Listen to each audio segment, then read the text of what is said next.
Yes, we can all agree he should never have been allowed to set foot in a boxing ring again. But would you Adam and Eve it? He is back, facing off against the heavy-hitting but unpredictable Daniel Dubois. A battle of the giants, a fight that cannot go the distance, and it certainly doesn't end well for one of them. Let's have a little natter about this naughty little brawl, shall we? Strap in.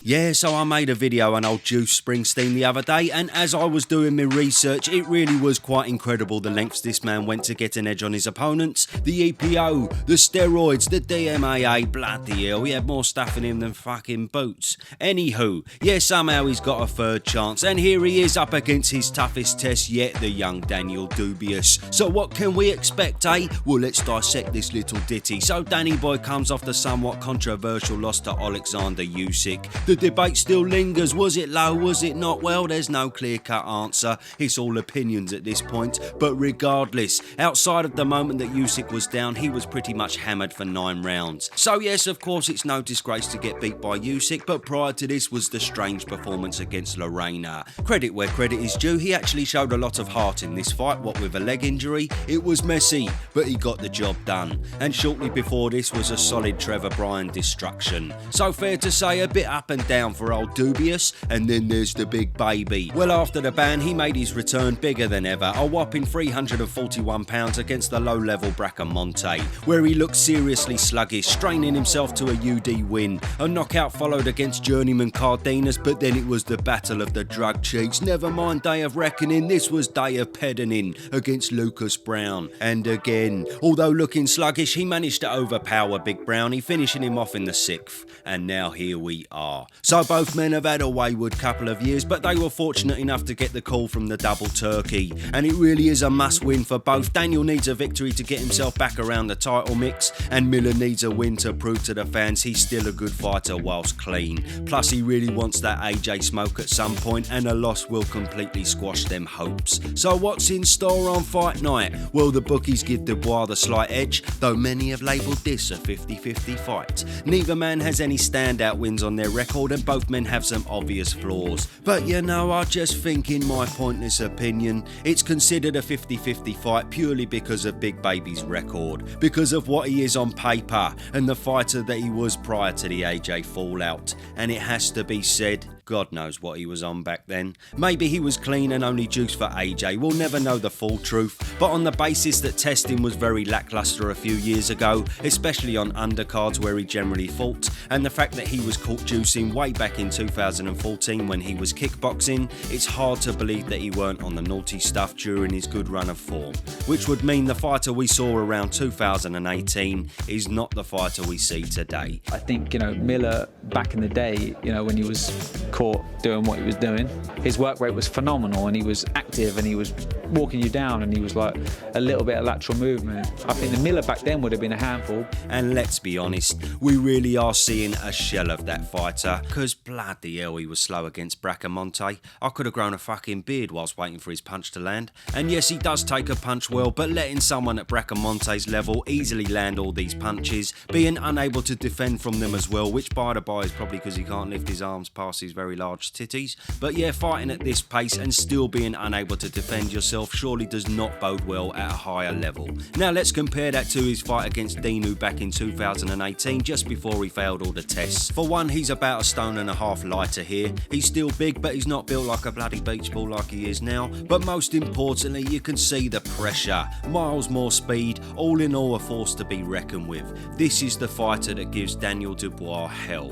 But this one, surely does not. Now then, just before we finish off, may I just borrow you for 30 seconds to remind you lovely boxing fans about Boxing Showtimes, the ultimate app for passionate fans. This beauty offers it all from a detailed schedule to comprehensive information on each event, along with the tale of the tapes, fight times, ticket sources, up-to-date undercard lineups, and a boatload of technical overviews on each of your favourite fighters. Check out all the juicy details about the Day of Reckoning card here, and read all the hot news stories bubbling up in the boxing world. ain't it fucking blinding, eh? So use my promo code below for access to all the ad-free premium features, everything a boxing fan could ever need. Bosh, now back to the vid. So then, yeah, Dubois has got his failings, as we all know. Questions have been raised over his mentality after taking 2 knees. Do we see Dubois' weakness as a quitter?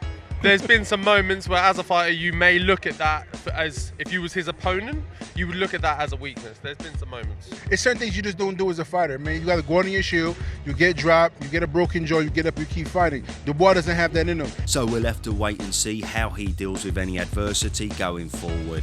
But either way, the man can seriously bang. He's strong, he's quick, and he's a decent boxer. He is a far cry from anyone Miller's been in the ring with, and unfortunately for the baby, he won't be getting away with anything saucy this time around. Have a look, 5 tests in 7 days, bloody hell. Frank's got Varda sleeping in his fucking porch. Too right as well. The first thing that we requested once we ascertained that yes, his name is in the hat, we were guaranteed that there were stringent tests all throughout from the minute he signed a contract. So what can we expect then? Well, I'd imagine for the first few rounds whilst Miller is fresh, he'll be likely trying to walk Dubois down. He won't be too phased about what's coming back. He'll just keep unloading, hoping one lands on the button. And let's be honest, if a couple do get through, it's going to be very interesting to see how Danny Boy reacts. But if Daniel can weather the storm for that first half, when he begins to see the baby fading, that's when he can take Miller into deep waters. Because unlike pre-2018,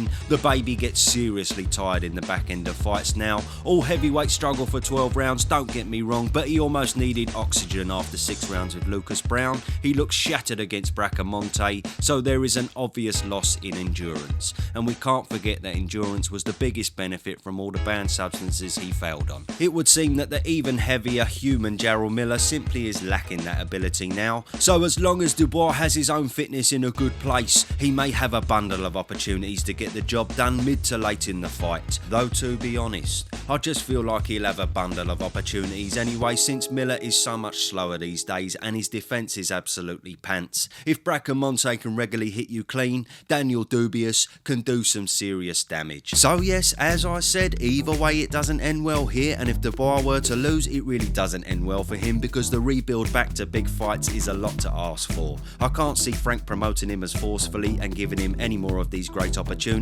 after another loss. But in a nutshell, I see this ending really badly for the big baby. He has a decent bit of power and will bring some pressure, but as he fades, and with Daniel's speed and power, Danny Boy may have the same luxury of the Trevor Bryan fight here, where he can land his bombs at will on a slow out of shape fighter. And if that's the case, then it's only a matter of time. And I think I speak for everybody when I say let's fucking hope so anyway. Yes, there we are. I could be wrong though, it wouldn't be the fucking first time, but we shall see. Let's have it large. Roll on, check out our pony breakdown on the pod, and toodle pip for now. Bosh, osh.